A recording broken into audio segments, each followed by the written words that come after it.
Senhor, e me conheces. Quebranta o meu coração. Transforma-me conforme a tua palavra e enche-me até que em mim se ache só ti. Então,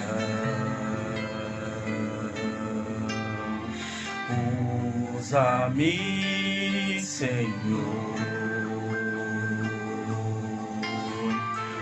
usa-me como um farol que brilha à noite, como ponte sobre as águas, como abrigo no deserto, como flecha que acerta o alvo. Eu quero ser usado da maneira que te agrade, qualquer hora e em qualquer lugar. Eis aqui a minha vida, usa-me, Senhor, usa-me.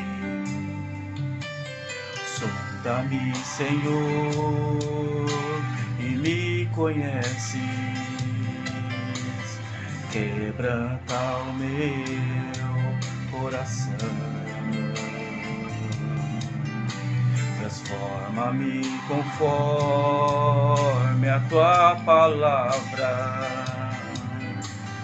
e enche-me até que em mim se ache só ti. Então,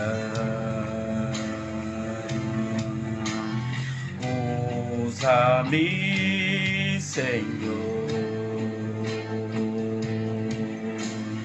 usa-me como um farol que brilha à noite, como ponte sobre as águas, como abrigo no deserto, como flecha que acerta o alvo. Eu quero ser usado da maneira que te agrade, qualquer hora e em qualquer lugar. Eis aqui a minha vida, usa-me, Senhor, usa-me. Sonda-me, quebranta-me, transforma-me, enche-me e usa-me. Sonda-me, quebranta-me, transforma-me, enche-me e usa-me. Sonda-me, quebranta-me, transforma-me, enche-me e usa-me. Sonda-me, quebranta-me, transforma-me, enche-me e usa-me, Senhor. Como um farol que brilha à noite, como ponte sobre as águas, como abrigo no deserto, como flecha que acerta o alvo. Eu quero ser usado da maneira que te agrade, qualquer hora e em qualquer lugar. Eis aqui a minha vida, usa-me, Senhor, usa-me. Sonda-me, quebranta-me, transforma-me, enche-me e usa-me, sonda-me, quebranta-me, transforma-me, enche-me e usa-me, Senhor, e usa-me, Senhor.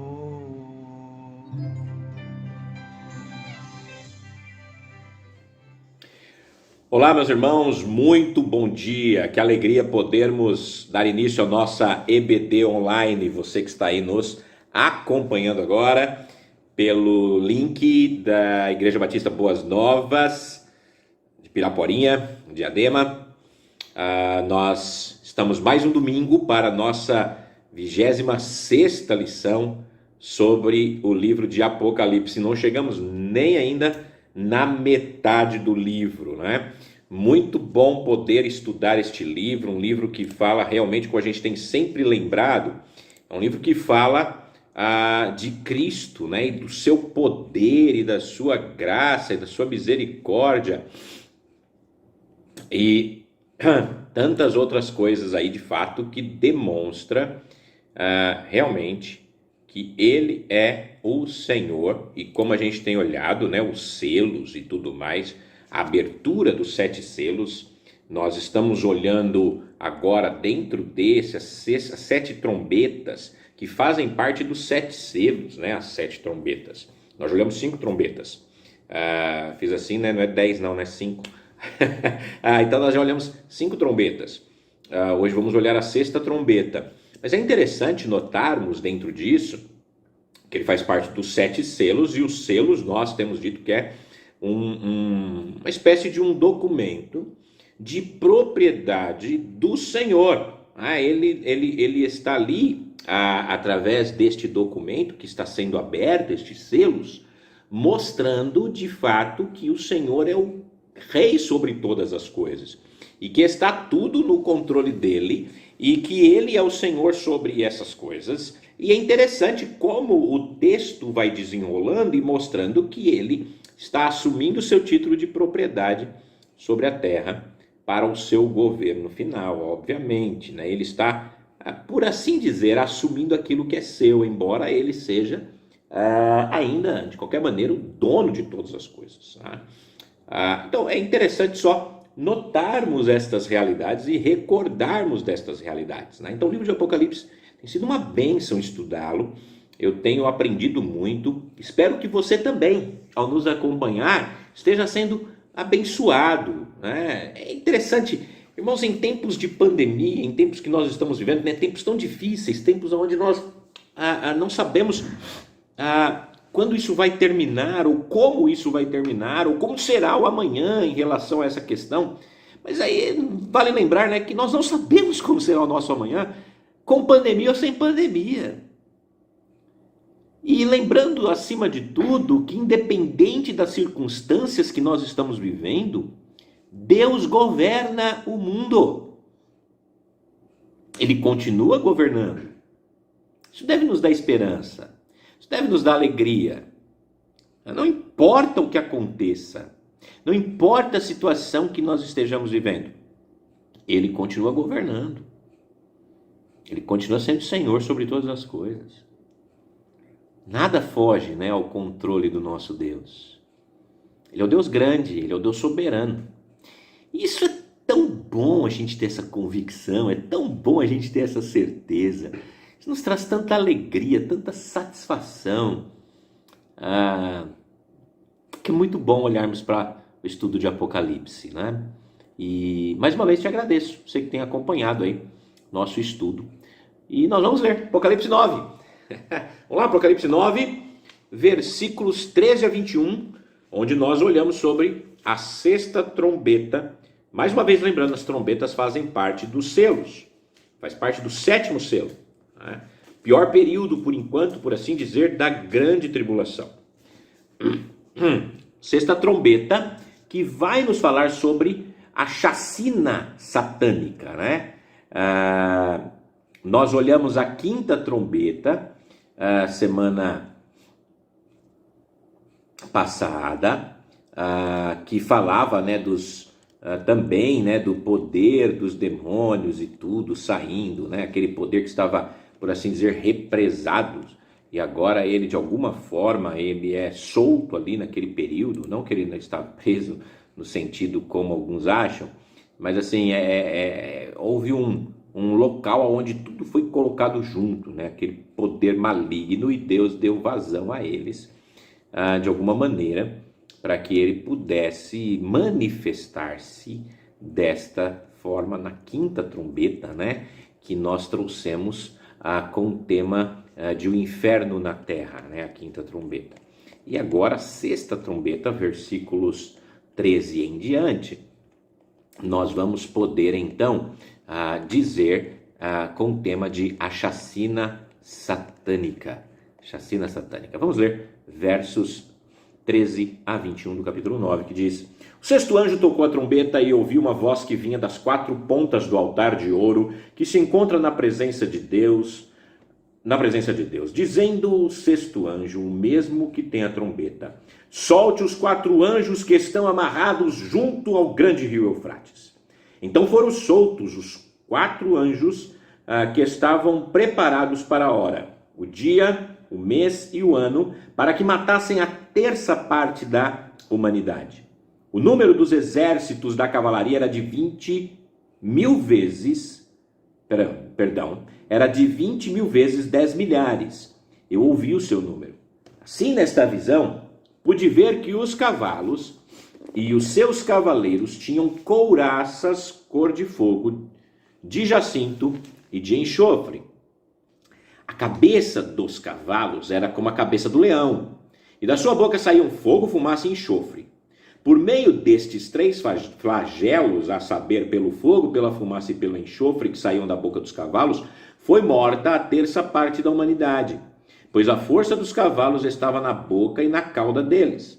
As caudas deles eram semelhantes a serpentes com cabeças, e com elas causavam dano.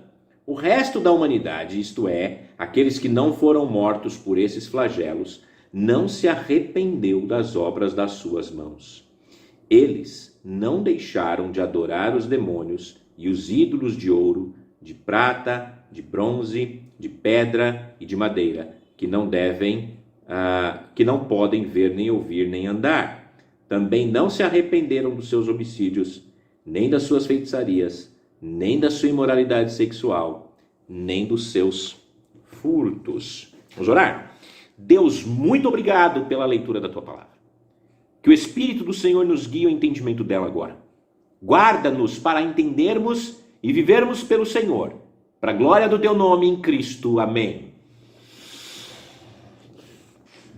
A humanidade encontra-se entre duas poderosas esferas espirituais opostas, cada um buscando conformar as pessoas a si mesmo. Ninguém é neutro nessa batalha. Tá? Todos fazem parte ou do império das trevas ou do reino do Filho amado, Filho de Deus, conforme Colossenses 1,13 nos diz. Ou seja, as pessoas fazem parte ou de uma esfera ou de outra. Ou elas estão em Cristo e esperando a ardente expectativa de passar a eternidade com o Senhor de uma maneira feliz, com a sua graça, com o seu amor, com a sua misericórdia, com a posição exaltada com o Senhor Jesus Cristo. Ou as pessoas estão longe do Senhor e são companheiros de Satanás. Ou estão com Cristo ou estão com os demônios. Ou é salvo ou é perdido. Ou está na luz ou está nas trevas. Não há um terceiro reino. Não há um meio do caminho, não há um muro onde você fica em cima. Duvidar de uma realidade dessa, queridos, é o erro mais grave que qualquer pessoa pode fazer. Porque fazer a escolha da maneira errada vai trazer resultados errados e um desastre eterno. Deus oferece o evangelho do Senhor Jesus Cristo, o evangelho que dá vida, o evangelho que transforma. Satanás e as forças do inferno, por outro lado, tentam atrair as pessoas para a sua destruição, levando-os para os prazeres passageiros do pecado. As grandes vozes do inferno sempre tentaram, abafar a pregação do evangelho. Mas está chegando o dia em que o canto da sereia do inferno será tão alto, a ponto de ser quase irresistível. O povo nesse tempo vai ignorar por completo, ainda mais do que hoje, a poderosa pregação do evangelho. Vão ignorar a advertência transmitida por julgamentos devastadores e terríveis de Deus. Rejeitarão todas as ofertas da graça e da misericórdia. E eles vão ver a morte na humanidade através das trombetas, das taças dos juízos, que será algo sem precedente na história da humanidade. Contudo, nem mesmo assim eles vão se arrepender. Na verdade, eles vão amaldiçoar a Deus. Eles vão optar por viver pelas forças do inferno e por aquilo que Satanás oferece. Haverão julgamentos longos divinos, especialmente nesse período de 7 anos de tribulação, e eles vão aumentar nos últimos 3 anos e meio, conforme já falamos, que chamamos de grande tribulação, já falamos sobre isso. E haverá sim uma sequência terrível, né? Como a gente falou, os selos, as trombetas e as taças. Então, no 7º selo, vem os 7 julgamentos das trombetas. E na 7ª trombeta, vem o julgamento das 7 taças, que fazem parte do 7º selo. Então, assim como quando a 5ª trombeta soar, assim como foi com a 5ª trombeta, ao soar a 6ª trombeta, ela vai anunciar outro ataque demoníaco mais grave sobre a humanidade pecadora. E este ataque, ao contrário do anterior, traz morte e desdobra-se em 3 etapas: a libertação dos demônios, o retorno da morte e a reação rebelde. Então, a primeira parte fala sobre o lançamento ou a libertação dos demônios, versos 13 e 14 do texto do capítulo 9, que diz: o 6º anjo tocou a trombeta e ouviu a voz que vinha das 4 pontas do altar de ouro que se encontra na presença de Deus, dizendo: o 6º anjo, mesmo que tenha trombeta, solte os 4 anjos que estão amarrados junto ao grande rio Eufrates. No momento determinado, por sua vez, o anjo toca a 6ª trombeta. E ele toca, e quando ele toca, imediatamente João ouve a sua voz. E o texto grego literalmente diz: uma só voz, uma única voz, uma voz solitária, uma voz não identificada. E ele diz que essa voz então fala. E ele dá uma ordem, da qual a 6ª trombeta é uma parte desta ordem. Então ele ouve esta voz que vem a partir de alguma parte do altar de ouro que está diante de Deus.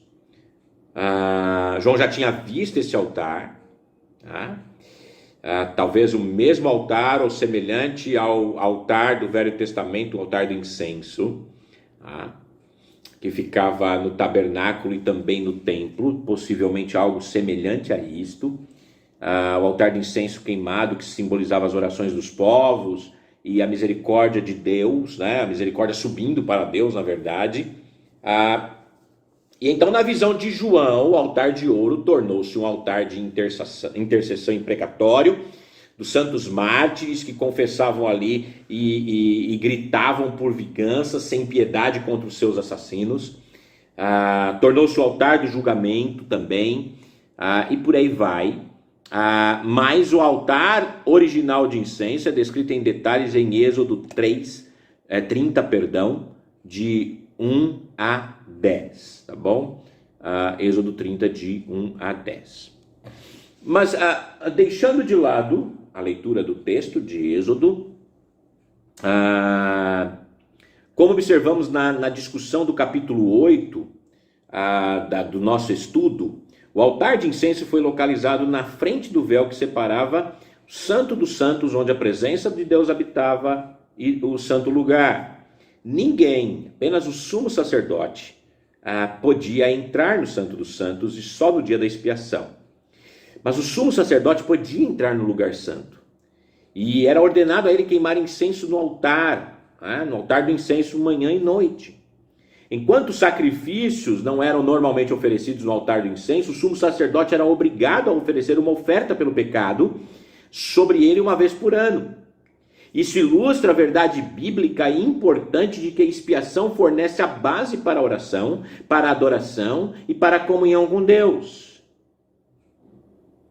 Ninguém cujos pecados não foram expiados tem acesso a Deus. Ninguém.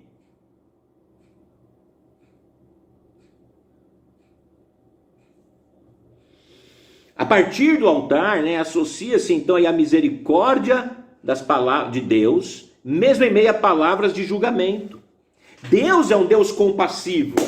Deus é um Deus gracioso. Deus é um Deus misericordioso. Mas tudo tem limite, a sua paciência tem limite.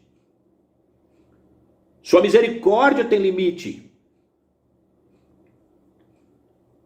E a ira de Deus não muda, a misericórdia não muda a ira do Senhor. Então esse altar, que é um altar também onde há orações de bênção e de paz, se tornará um altar de julgamento. Onde o altar havia a expiação pelo pecado, e os homens terão finalmente rejeitado a oferta graciosa de Deus para a salvação. E aí, como diz o autor aos Hebreus, a pessoa morre sem misericórdia pela palavra de 2 ou 3 testemunhas. E o autor aos Hebreus também vai dizer no mesmo contexto: minha é a vingança, eu retribuirei. Terrível coisa é cair na mão do Deus vivo. O Deus que salva, o Deus que dá misericórdia, o Deus que estende a sua mão, é o Deus que pune também. Pune os rebeldes pecadores que rejeitam a Cristo. Não o seu povo, não a sua igreja. A sua igreja ele salva. A sua igreja ele tem misericórdia. A sua igreja ele estende as mãos. É a igreja dele. Bom, a voz vem da superfície do altar, entre os 4 cantos, ali, e diz o texto, e a voz diz: solta os 4 anjos que estão presos junto ao grande rio Eufrates. Que 4 anjos estão vinculados a isso e que indica que eles são demônios em vez de anjos santos? Por que nós entendemos isso? Porque os santos anjos sempre realizam a vontade de Deus e não há nenhuma necessidade para impedi-los ou se opor a eles. E lembrando que o controle de Deus sobre as forças demoníacas, ele é um controle completo. Eles são obrigados a soltar em seu comando. E aqui o pretérito perfeito do particípio traduzido por limite implica que esses 4 anjos estavam ligados no passado com resultados contínuos. Eles estavam em estado ou condição de escravidão até o tempo determinado de Deus, que Deus veio para eles, para os colocar em liberdade. Então, na verdade, como nós vemos, é isso que acontece. E a sequência aqui, o local da prisão, conforme nós podemos olhar, dos 4 anjos, é um local familiar nas Escrituras, que é o grande rio Eufrates. Ele vem das fontes perto do Monte Ararat, na Turquia. O Eufrates flui muitos quilômetros, né, antes de desaguar no Golfo Pérsico. É o rio mais longo e mais importante do Oriente Médio. E ele aparece com muito destaque, como eu disse, no Antigo Testamento, né? É interessante que ele foi um dos 4 rios em que no Éden, né, eles são falados ali, né, 4 rios, e um deles é o Eufrates, que repartia ali o Éden, né? E possivelmente nessa região ali onde aconteceu o primeiro pecado, perto da região onde teve o primeiro assassinato, né? E possivelmente ali a região onde também tentaram construir a Torre de Babel, toda essa região, né, ali perto do rio Eufrates. Então, na verdade, é bem conhecido, bem falado, o rio Eufrates. Então, na verdade, ele é interessante porque ele era de localização central de 3 aspectos, de 3 potências mundiais que oprimiam Israel, né? A Síria, a Babilônia e o Império Medo-Persa. E foi nas margens do Eufrates que Israel suportou 70 longos, amargos e cansativos anos de cativeiro ali na Babilônia. E é o rio sobre o qual os inimigos de Deus vai atravessar para a batalha do Armagedon, de Apocalipse 16. Bom, a utilização do artigo definido sugere que estes 4 anjos, né, formam um grupo específico e sua identidade exata não é revelada, mas eles podem ser demônios que controlavam os 4 grandes impérios da Babilônia, né, os 4 grandes impérios mundiais, Babilônia, Medo-Pérsia, Grécia e Roma. Daniel 10 fornece alguns insights sobre a guerra entre anjos e demônios que influenciam algumas nações individuais. E no versículo 13, né, um anjo diz a Daniel que o príncipe do reino da Pérsia, o confrontou ou lutou contra ele por 21 dias. Né? E depois Miguel vai lá e vence. Bom, dependente disso, o que nós podemos, de certa forma, argumentar é quem quer que sejam esses 4 anjos, são anjos caídos, são poderosos para controlar um exército demoníaco, definido, né, para travar uma guerra contra a humanidade caída, quando Deus vai liberá-los para fazê-lo, naturalmente. Essas forças satânicas, né, imaginam naturalmente que estão fazendo o trabalho do seu líder, o diabo, e agressivamente acreditam que estão frustrando os propósitos de Deus. Na verdade, são servos de Deus fazendo exatamente o que ele quer que seja feito. Bom, em segundo lugar, nós temos o retorno da morte, versículos 15 a 19. A morte tinha tirado umas férias, né, depois da quinta trombeta, e agora ela retorna com grande poder, com vingança, e os 4 anjos, aqueles que estão presos ali no rio Eufrates, tinham sido preparados por Deus exatamente para este momento, para esta hora, para esse dia, para esse mês, para esse ano.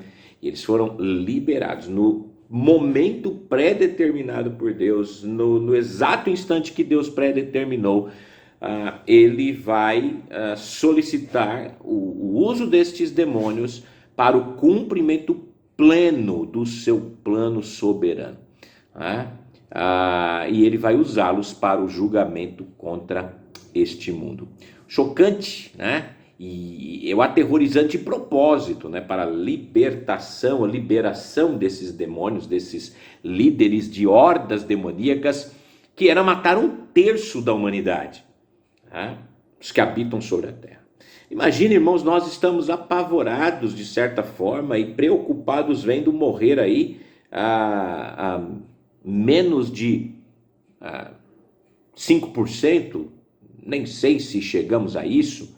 Acho que não, né? Estamos bem longe disso, na verdade. Acho que 5% infectado, nós estamos aí perto, aí beirando aí uns 400 mil mortos no Brasil. Nós somos mais de 200 milhões de habitantes. né? Na verdade, 1% daria 2 milhões de habitantes. Então, na verdade, nós temos menos de 0,5%, né, de pessoas mortas no Brasil com Covid-19. Mas ele está falando de 1/3 da Terra. 1/3. Hoje, se fosse no Brasil, seria 70 milhões de brasileiros, só de pessoas do Brasil. 70 milhões.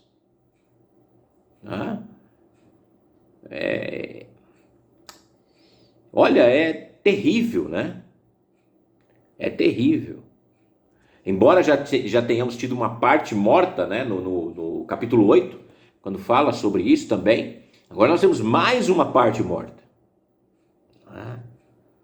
E quando a gente soma isso, dá quase metade da população da Terra. Nesse período de 7 anos da Grande Tribulação. Se hoje temos 7 bilhões, e sugerindo que 1 bilhão não esteja aqui no período da Grande Tribulação, que foram salvos, digamos assim, não sei se chega a tudo isso, mas digamos que seja 1 bilhão, são 6 bilhões de pessoas, 3 bilhões de mortos aproximadamente. Olha, vai ser algo terrível para a sociedade. Como é que você vai eliminar cadáveres assim? Imagina o cheiro enjoativo desses cadáveres em decomposição, que vai permear todos os lugares do mundo.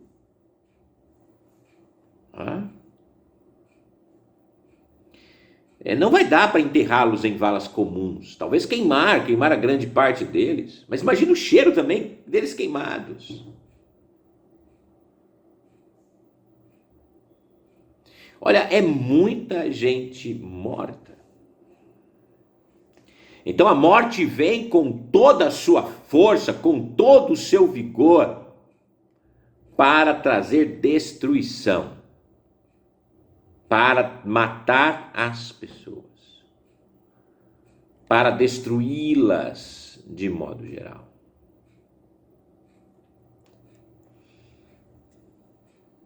Que situação, não? Que situação.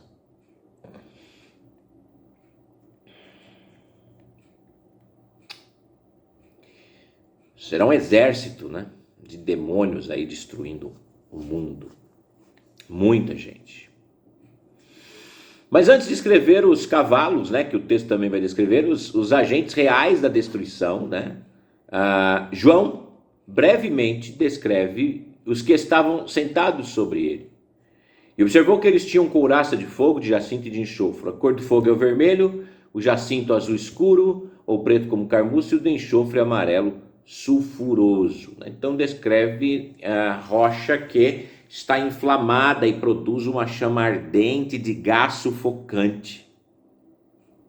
Interessante que essas características também vão ser encontradas no inferno. Ou seja, irmãos, isso pinta um quadro terrível da ira de Deus derramada sobre o mundo pecaminoso. Esses demônios estão exercendo apenas a ira de Deus. A ira de Deus sendo derramada sobre a humanidade. Não brinquemos, irmãos, de Deus não se zomba. Deus é fogo consumidor.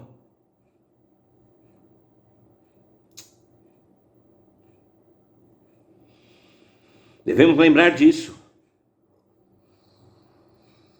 Devemos lembrar que Deus é um Deus amoroso, é um Deus misericordioso, é um Deus gracioso, é um Deus poderoso, é um Deus bondoso, mas também é um Deus de justiça, é um Deus de ira, é um Deus que derrama julgamento, porque Ele é justo, mas Ele também é justificador. Ele não deixará impune o pecado.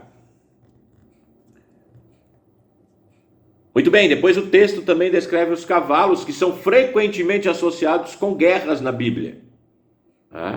Se você vai ver em Êxodo, em Deuteronômio, em Josué, em Samuel, em Salmos, Provérbios, Isaías, Jeremias, Ezequiel, Daniel, Oséias, Joel, Naum e por aí vai. Mas é claro que estes não são cavalos reais, é uma linguagem descritiva da visão de João. João notou que as cabeças deles eram como cabeças, que as cabeças dos cavalos eram como cabeças de leões. Como leões, essas forças demoníacas, de maneira feroz, implacável e com determinação, vão perseguir e matar suas vítimas. E João observou algumas maneiras pelo qual ele mata suas dívidas, as quais retratam a violenta fúria e a devastação do inferno. Eles vão ser incinerados com fogo, asfixiados com fumaça e enxofre.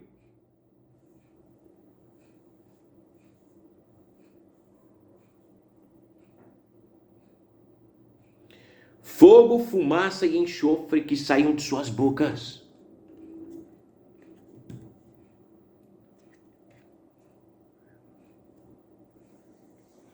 Coisa terrível, irmãos. Terrível.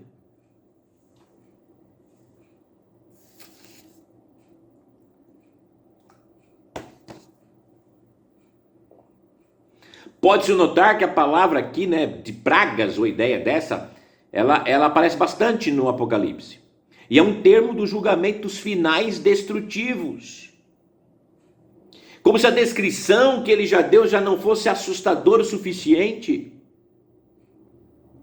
João vê mais sobre o poder mortal dos demônios. E ele está ciente de que não é só o poder dos cavalos em suas bocas, mas também das suas caudas. Ele compara a cabeça como de leões selvagens e compara as suas caudas como semelhantes a serpentes venenosas mortais.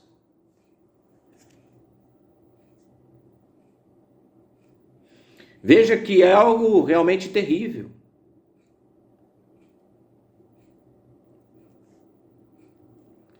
Em terceiro lugar, diante destas realidades, diante do retorno da morte que nós falamos agora,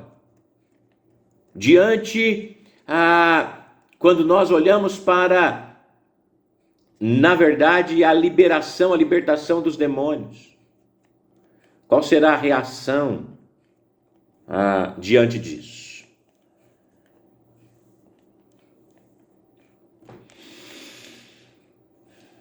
Qual será a reação? O versículo 20 e 21 diz que o resto da humanidade que não foram mortos por essas pragas não se arrependeram das obras de sua mão. A morte de 1/3 da população restante da terra será o desastre mais catastrófico para ferir a terra desde o dilúvio. No entanto, em uma espantosa dureza de coração, o resto da humanidade, os que não foram mortos pela praga, não se arrependem. É inimaginável, queridos, que depois de anos de sofrimento e morte sobre julgamentos terríveis de Deus, juntamente com a pregação poderosa do Evangelho pelos 144.000 evangelistas do capítulo 7 ao 18, das duas testemunhas, capítulo 11 a 14, um anjo do céu, capítulo 14, 6 a 7, outros crentes, como diz Mateus 24, 14, os sobreviventes ainda se recusam a se arrepender. Assim como os judeus recusaram-se a aceitar Jesus, rejeitaram Jesus, apesar de verem os seus milagres, ouvir sua pregação poderosa, saber da sua ressurreição, eles cumprem a palavra do profeta Isaías que falou: Senhor, quem deu crédito à nossa pregação? E a quem o teu braço foi revelado? Por essa razão, irmãos, nós podemos citar Isaías, que Deus cegou-lhe os olhos e endureceu-lhes o coração, para que eles não vejam com os olhos e não entendam com o coração, e não se convertam, e eu os cure.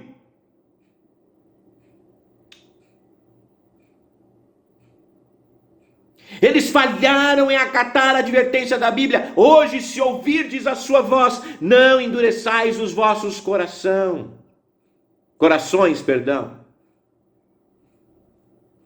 Tragicamente, eles vão escolher adorar o dragão e a besta, ao invés de adorar o Cordeiro.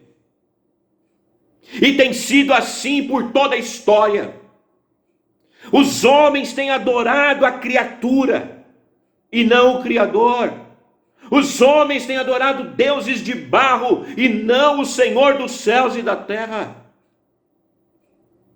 Os homens ouvem palavras de sabedoria humana, mas não ouvem as palavras da sabedoria divina.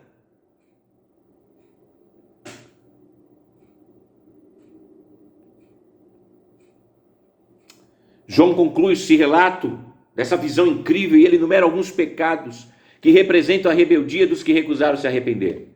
Primeiro, eles não se arrependeram das obras das suas mãos. Eles vão continuar adorando os demônios, os ídolos de ouro, de prata, de bronze, de pedra e de madeira, que não podem ver, nem ouvir, nem andar. Desde a queda, os homens praticaram a idolatria, adorando as obras das suas mãos. As pessoas realmente têm adorado ídolos de ouro, de prata e de bronze e não adoram o Senhor. Adoram as falsas divindades, demônios, mas rejeitam o Evangelho.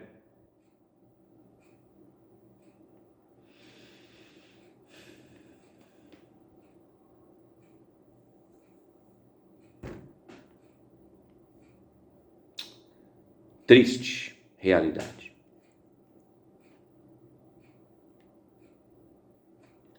Triste realidade.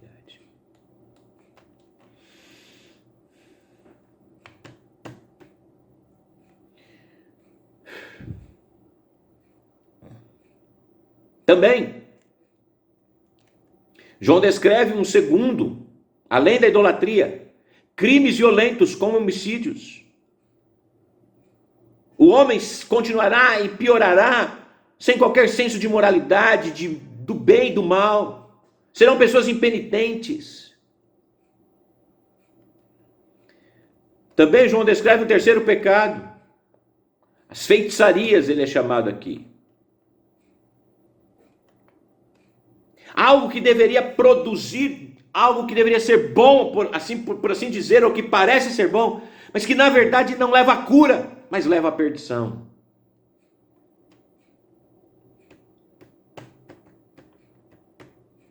Os homens continuam atrás de amuletos, de encantos, de sessões, de feitiçarias, de encantamentos, de magias, consultando médiuns, tentando consultar mortos, que na verdade não vem nenhum morto.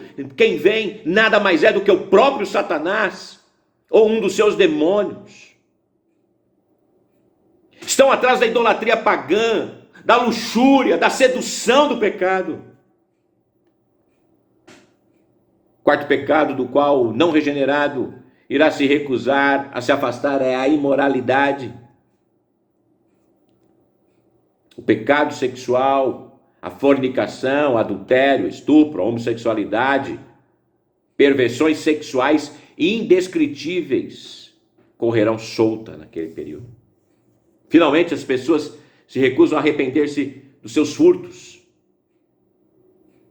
Assim como a moralidade será inexistente, a honestidade, que já é, de certa forma, inexistente em muitos lugares, especialmente aqui no nosso país. As pessoas vão continuar roubando, furtando. E num período ainda onde haverá maior escassez de suprimentos, de alimentos, de roupas, isso piorará.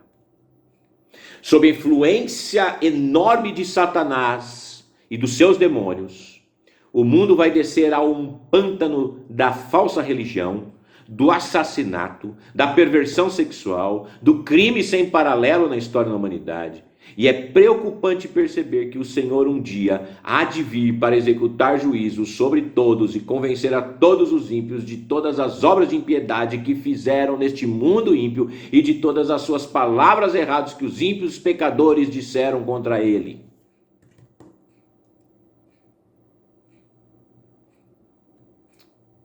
Por isso, irmãos, a despeito deste julgamento e é de nossa responsabilidade proclamar fielmente o evangelho aos incrédulos, assim como de Judas, arrebatando-os do fogo.